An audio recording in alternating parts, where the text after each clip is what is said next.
Hello दोस्तों, welcome to our YouTube channel myself CA पर। आज की वीडियो हम जानेंगे कि फॉर्म 24Q कैसे फाइल किया जाता है और क्वार्टर 4 में कौन कौन सी एडिशनल इन्फॉर्मेशन दी जाती है। आइए स्टार्ट करते हैं आज की इस वीडियो को। ये हमने TDS की फ्री यूटिलिटी डाउनलोड कर ली है। अगर आप भी चाहते हैं कहाँ से ये डाउनलोड होगी, डिस्क्रिप्शन बॉक्स में दिए हुए लिंक को क्लिक करके आप देख सकते हैं। स्टार्ट करते हैं फॉर्म को फिल करना। अच्छा, फॉर्म नंबर यहाँ पे सिलेक्ट कर लेते हैं 24Q। स्टेटमेंट यहाँ पे रेगुलर रहेगी और कंटिन्यू करेंगे। कंटिन्यू करने के बाद हमारे सामने फॉर्म 24Q ओपन हो गया है। इसमें हमें फॉर्म फिल करना है। इसको 3 पार्ट्स में डिवाइड किया गया है। Particular statement, particular of deductor और पर्टिकुलर ऑफ रिस्पॉन्सिबल पर्सन के बारे में इन्फॉर्मेशन देनी है हमें। पर्टिकुलर स्टेटमेंट में सबसे पहले आपको यहाँ पे ईयर सिलेक्ट कर लेना है, फाइनेंशियल ईयर। इसके बाद आपको क्वार्टर सिलेक्ट करना है। अगर सिलेक्ट करते हैं तो यहाँ पे एनेक्सर 1 डायरेक्टली डिटेल में देना होता है सिर्फ और सिर्फ। लेकिन जैसे आप यहाँ पे क्वार्टर 4 सिलेक्ट करेंगे, यहाँ पे 2 सीट और इंसर्ट हो जाएंगे, एनेक्सर 2 और एनेक्सर 3।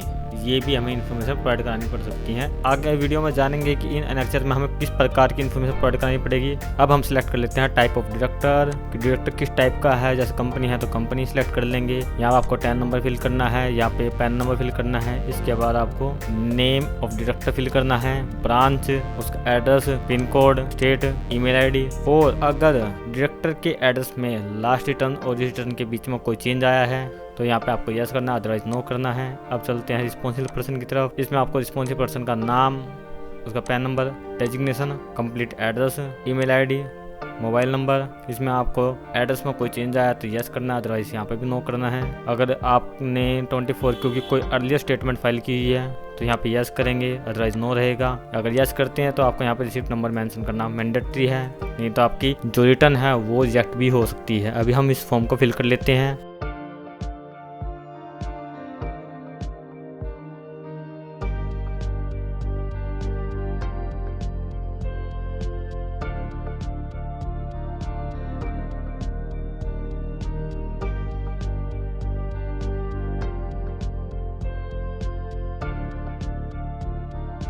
और अगर तुम लोग नए हो तो सब्सक्राइब करो, वो जो लाल वाला बटन है उस पर फूट फेंक के मारो या फिर मोमबत्ती, मुझे नहीं पता, बस क्लिक हो जाना चाहिए। ये हमने इस फॉर्म में कंप्लीट इन्फॉर्मेशन फिल कर ली है। 10 number, financial year, pan number, director का टाइप, क्वार्टर सेलेक्ट कर लिया है, डायरेक्टर का नेम, ब्रांच, उसका एड्रेस, ईमेल आईडी, एड्रेस में कोई चेंज नहीं है, रिस्पॉन्सिबल पर्सन का भी नेम, पैन नंबर, डेजिग्नेशन, उसका address, email ID, phone number, address में कोई चेंज है या नहीं, और अगर कोई 24Q की स्टेटमेंट गई है अर्लियर तो उसका रिसिप्ट नंबर। अब हम चलान को कंप्लीट करते हैं। यहाँ पे चलान की टैब में आपको रो ऐड करनी है, नंबर ऑफ रो कितनी ऐड करनी है, आपके चलान की, आपके स्टेटमेंट कितने चलान जाएंगे उसके अकॉर्डिंग आप सिलेक्ट कर सकते हैं। यहाँ पे जैसे हमारे 3 चलान हैं तो हम यहाँ पे 3 रो ऐड कर लेते हैं। ये 3 रो ऐड हो गई। TDS वाले कॉलम में TDS का अमाउंट, सरचार्ज, एजुकेशन, इंटरेस्ट की पेमेंट यहाँ पे दिखा देंगे आप किसी भी चलान में। अगर जमा हुई है तो कोई लेट फीस जमा कराई है किसी चलान में तो आपको फी वाले में दिखाना है। कोई पेनल्टी लगी है तो पेनल्टी वाले कॉलम में आ जाएगा। चलान का BSR कोड इसमें आ जाएगा, डिपॉजिट डेट इसमें आ जाएगी, चलान सीरियल नंबर आ जाएगा। ये मोड ऑफ डिपॉजिट ये नो रहेगा। इंटरेस्ट ऑटोमेटिकली एलोकेट हो जाएगा अगर इंटरेस्ट के कॉलम में आप फिल करोगे तो। यहाँ पर आपको कोड सिलेक्ट करना है 200 400 में से 200 रेगुलर के लिए है, 400 अगर आप किसी डिमांड के अगेंस्ट कोई टैक्स जमा कराते हैं तो 400 में जाएगा। अब इसको फिल कर देते हैं, फिर दिखाते हैं आपको।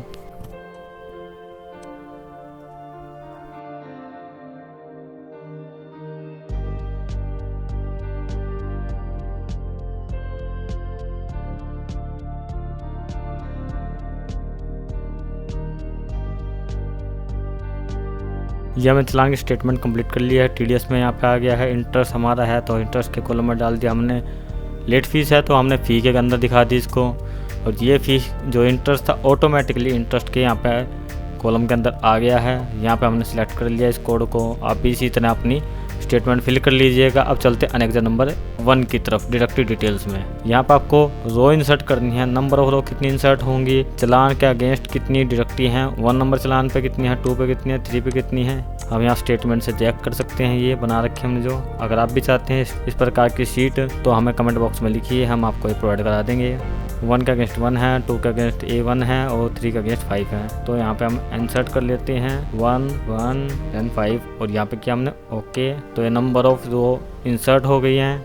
यहाँ पे आपको सेक्शन सेलेक्ट करना है 92A-B-C में से। 92A होता है गवर्नमेंट एम्प्लॉयज के लिए, 92B होता है अदर देन गवर्नमेंट एम्प्लॉयज के लिए, 92C होता है जो government employees union government employees हैं उनके लिए, और 94 होता है स्पेसिफाइड सीनियर सिटीजन के लिए। तो आप ये सेक्शन सेलेक्ट कर लीजिएगा। अब बढ़ते हैं आगे की तरफ। इसके अंदर आ जाएगा एम्प्लॉय रेफरेंस नंबर, यहाँ पे एम्प्लॉय के पैन नंबर, यहाँ पे उनके नेम, डेट ऑफ पेमेंट या डेट ऑफ क्रेडिट, अमाउंट जो पेड किया है या क्रेडिट किया है उस रिलेटेड TDS अमाउंट जो आपने डिडक्ट किया है, कोई सरचार्ज काटा है तो वो यहाँ पे आ जाएगा, एजुकेशन सेस का अमाउंट यहाँ पे आ जाएगा। ये total wise sheet automatically generate हो जाएगी, आपको कुछ करने की जरूरत नहीं पड़ेगी।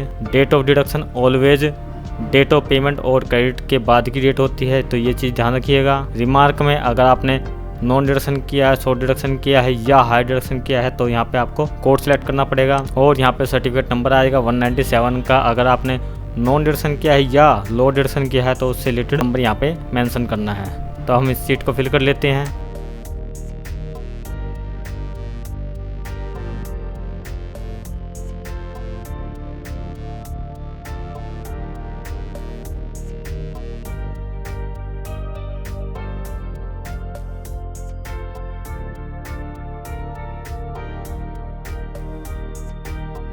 आपके सामने एक बड़ा सा रेड बटन है।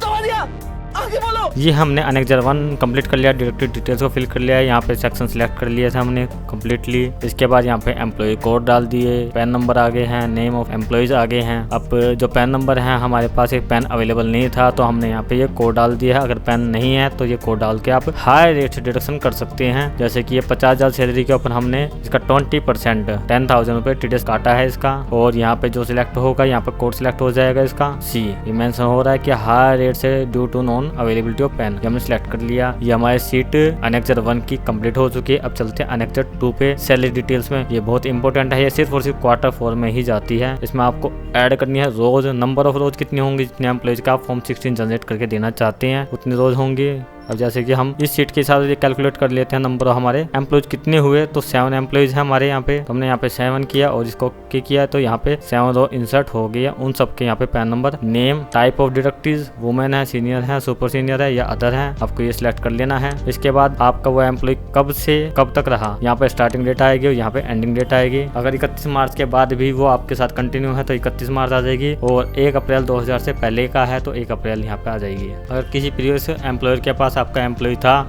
उसके द्वारा कोई सैलरी दी गई है तो उसका अमाउंट यहाँ पे मेंशन करना है आपको। ये इन्फॉर्मेशन आपको एम्प्लॉय से लेनी होगी। उससे रिलेटेड कोई डिडक्शंस हुई हैं तो इसमें आ जाएंगी। यहाँ पे स्टैंडर्ड डिडक्शन आते हैं 50,000 रुपये की, या आपको फिल करना है स्टैंडर्ड डिडक्शन को। इसके बाद यहाँ पे आता है हाउस प्रॉपर्टी से रिलेटेड इनकम या लॉसेज, जिसपे ऑफर करता है एम्प्लॉय की इस पे TDS काटा जाए, तो वो इन्फॉर्मेशन आपको यहाँ पे फिल कर देनी है। अब चलते हैं 90 नंबर कॉलम में, और 20 ये प्रीवियस एम्प्लॉय से रिलेटेड है, आपको यहाँ पे इन्फॉर्मेशन फिल कर देनी है एम्प्लॉय से ले करके। इसके बाद यहाँ पे कैलकुलेट कर लेना है आपको कितना इनकम टैक्स उसको पे करना पड़ेगा, टोटल सैलरी पे कितना टैक्स बनता है, टोटल सैलरी के ऊपर यहाँ आपको कैलकुलेट करके डालना है। उस पर कितना सरचार्ज है, एजुकेशन चार्ज कितना है, 89 की कोई रिलीफ है तो यहाँ पे आएगा। यहाँ पे नेट लायबिलिटी आ जाएगी उसकी पेबल। नेट लायबिलिटी पेबल होने के बाद आपको यहाँ पर इंसर्ट करना है करंट एम्प्लॉयर का जो TDS डिडक्ट किया है वो ओवरऑल, और यहाँ पर डालना है प्रीवियस एम्प्लॉय ने डिडक्ट किया है या किसी और डिडक्टर ने उसका कोई TDS डिडक्ट किया है, मेंशन करना है इस कॉलम में। अब चलते हैं यहाँ पे, अगर किसी ने पेन नहीं दिया, किसी एम्प्लॉय का पेन नहीं है, तो आपको यहाँ पे हाई डिडक्शन का या नॉन डिडक्शन का जो भी हो पेन नोट फर्निशिंग का जो कोड है वो यहाँ पे आपको मेंशन करना होगा, जैसे कि येस और नो। किसी का हाई डिडक्शन TDS कटा है आपको यहाँ पे करना है येस, अगर नो है तो नो। यहाँ पे आपको HRA रिलेटेड है, अगर आप HRA देते हैं और आपके एम्प्लॉय ने 1 लाख रुपए से ऊपर का रेंट पे किया है तो उस केस में आपको यहाँ पे येस करना है। येस करने के बाद यहाँ पे आपको पैन नंबर एंटर करना है, यहाँ पे लैंडलॉर्ड का नेम आ जाएगा। इसके बाद ये कॉलम 4 लैंडलॉर्ड्स के लिए दिए गए हैं, इन 2 कॉलम में लैंडलॉर्ड से रिलेटेड इन्फॉर्मेशन आपको फिल करनी है। यहाँ पे आपको येस और नो सिलेक्ट करना है। अब बढ़ते हैं हम इससे अगले सीट पे, जहाँ पे अगर आपके एम्प्लॉय ने हाउस प्रॉपर्टी के ऊपर कोई लोन लिया है और उसके इंटरेस्ट की डिडक्शन वो क्लेम करना चाहता है तो आपको यहाँ पे मेंशन करना है कि उसने कोई लोन लिया है। यहाँ पे आपको यस नो करना है। यहाँ पे लैंडलॉर्ड कितना आपको पैन नंबर मेंशन करना है, नेम मेंशन करना है।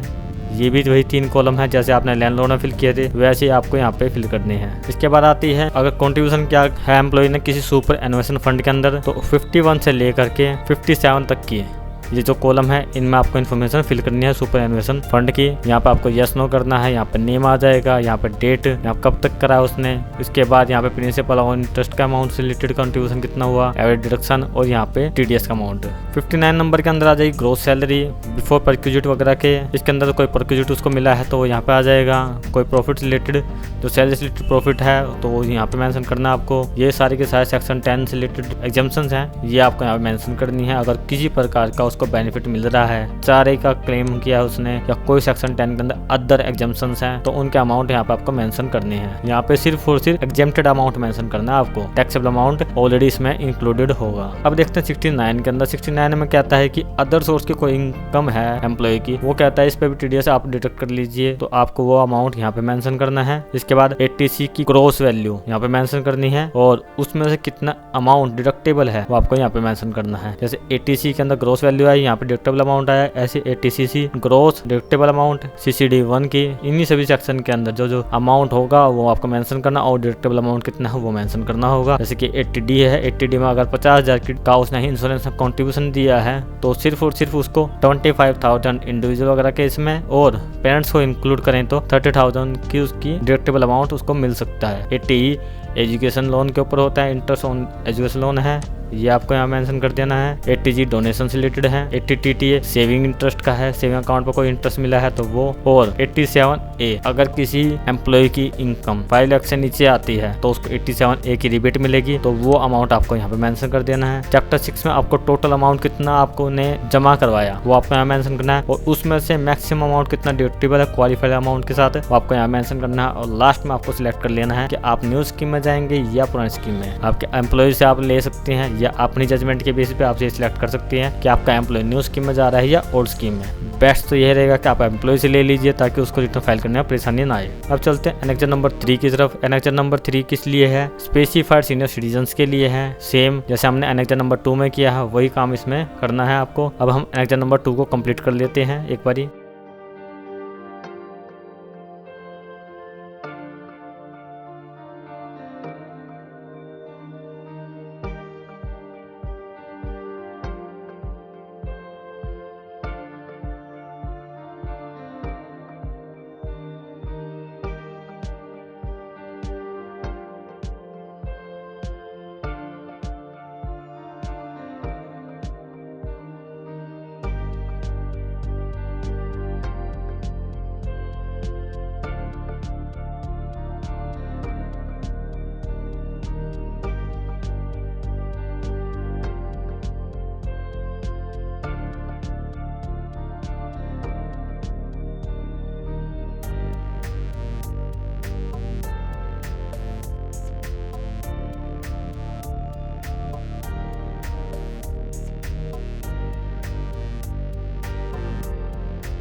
और अगर तुम लोग नए हो तो सब्सक्राइब करो, वो जो लाल वाला बटन है उस पर फूट फेंक के मारो या फिर मोमबत्ती, मुझे नहीं पता, बस क्लिक हो जाना चाहिए।